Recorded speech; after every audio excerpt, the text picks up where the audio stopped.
Let's get a voice note to kick us off this morning. Here's Brian on two-tier justice. Morning, Mike. Just thought I'd get in early. I'm sure it's going to be a great show. But we've got a two-tier police system. I don't see why all the government have just said, let's have a two-tier justice system to go with it, and everything else two-tier. Well, what can you say?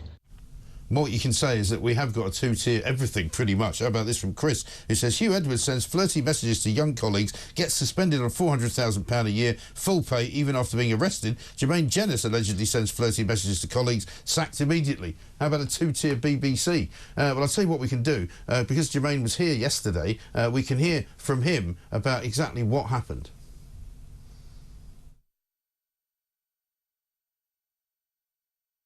What's your reaction to that decision?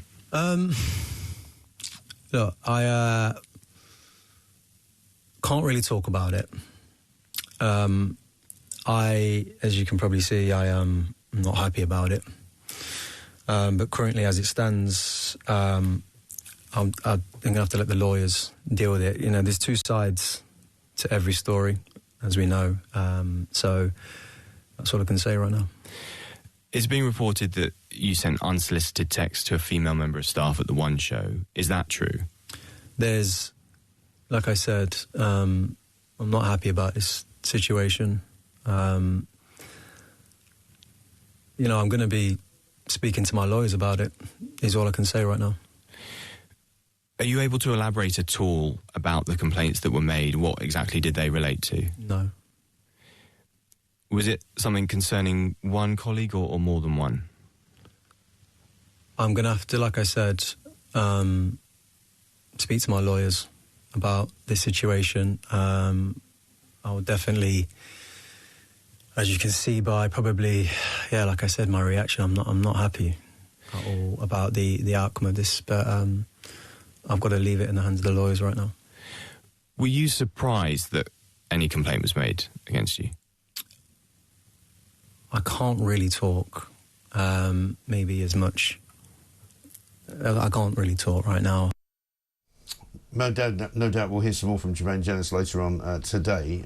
As I say, we were doing a show yesterday right here in this very building with talkSPORT. Let's talk about Kamala Harris. She was up last night at the Democratic National Convention, the end of the Democratic National Convention. I was watching Sebastian Gorka being interviewed by Newsmax, and they said, which word would you take out of this particular three-day hoedown? And he said, lies. Right? I also watched yesterday BBC. There's a show now I didn't really realise there was called BBC Verify. They actually do like a whole half-hour show where they supposedly check facts on various things, and they were trying to tell me that Tim Walz and his lies about his national service and his time in the National Guard, they checked it out, but they wouldn't they wouldn't quite go as far as to say, actually, yeah, he did make this stuff up. He actually did refer to things that he didn't do. He actually did leave the National Guard before they were dispatched to Iraq, and he doesn't know whether that was actually because, you know, he didn't know at the time that he was doing that. You know, I mean, their complete duplicity, the BBC, is now showing for all to see. Yeah, there's a couple of things in this. I think the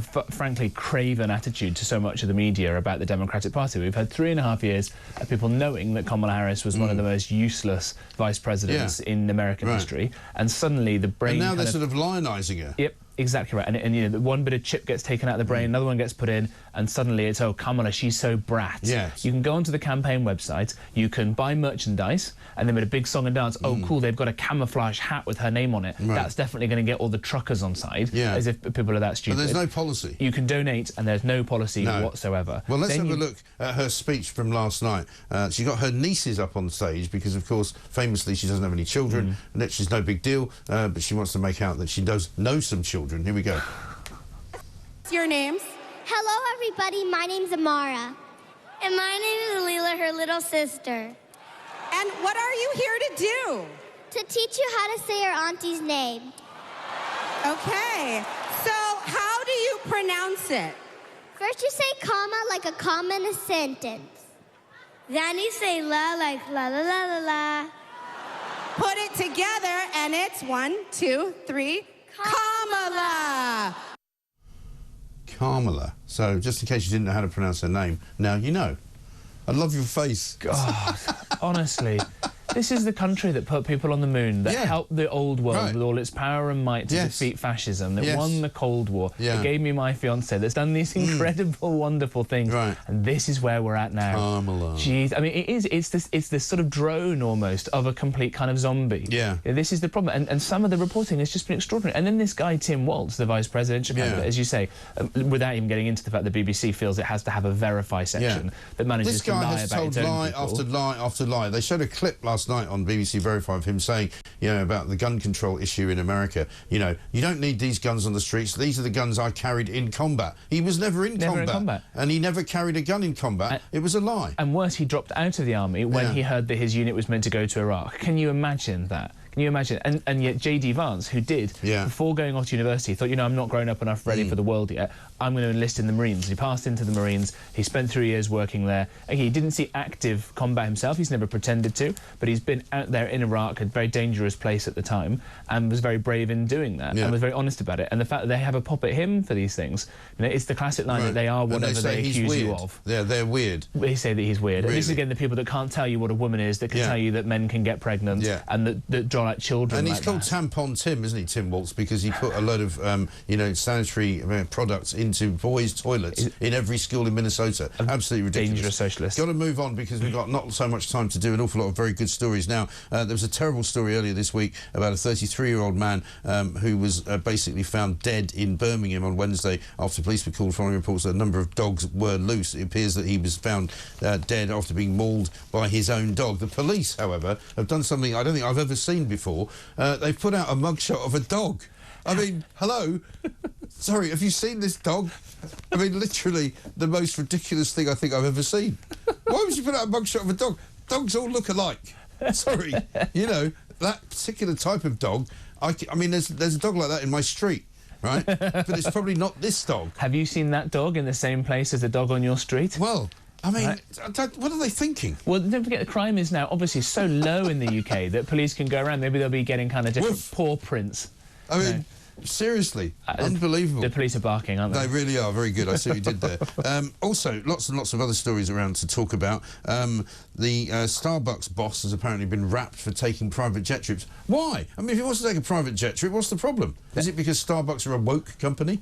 Well, it probably is, isn't it? Can Starbucks tell you what a woman is? Maybe that should be the test of the CEO. Yes. I mean, look, these CEOs get paid huge amounts of money, and I think they're worth it because you see how much share prices goes up and down when you get a great CEO in who can lead these kinds of things. Presumably, they knew that this chap was going to be commuting back and forth from California to Seattle. The office, he lives in Newport Beach, which is just south of Los Angeles. He works somewhere in I think it's somewhere near Seattle.